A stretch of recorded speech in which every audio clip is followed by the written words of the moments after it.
사사인 사무엘이 사울에게 기름을 부어 왕으로 세웁니다. 하나님이 허용하신 것입니다. 사사시대에서 왕정시대로 바뀌어가는 순간입니다. 지금까지 이스라엘은 누가 직접 다스리고자 했을까요? 우리는 잠시 성경 전체의 맥락을 다시 한번 짚어봐야 합니다. 지금까지는 하나님이 직접 다스려야 했습니다. 사사시대에는 레위인들과 사사들을 통해 하나님이 신정정치를 하려 한 것입니다.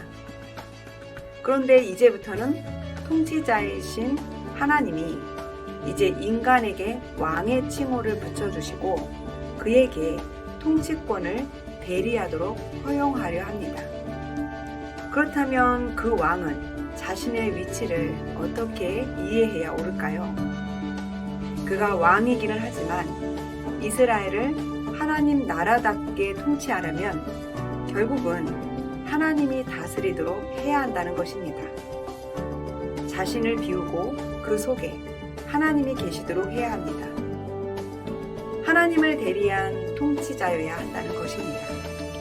이런 면에서 생각할 때 사울은 결국 실패한 통치자입니다.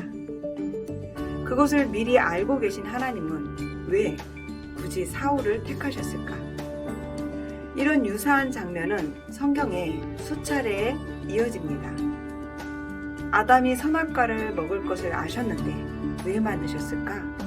하나님은 인간도 자기 나름의 뜻을 드러내며 살 수 있도록 창조하셨습니다.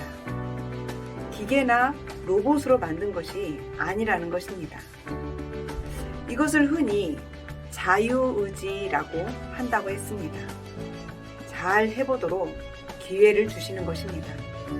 그러나 잘 해나가는 길은 끝까지 하나님을 붙잡는 것, 하나님의 통치 자리를 인정하는 것입니다. 그 안에서 자신의 뜻을 합치시켜 나가야 하는 것입니다. 사울도 처음에는 그렇게 해나가다가 결국 자기 마음대로 하게 된 것입니다. 하나님은 베냐민 지파 중에서 이스라엘 초대왕을 택하셨습니다. 베냐민 지파는 12지파 중에 가장 작은 지파였습니다.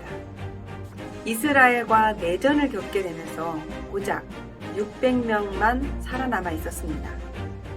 사라질 뻔했던 지파가 다시 소생한 것이나 다름없었습니다.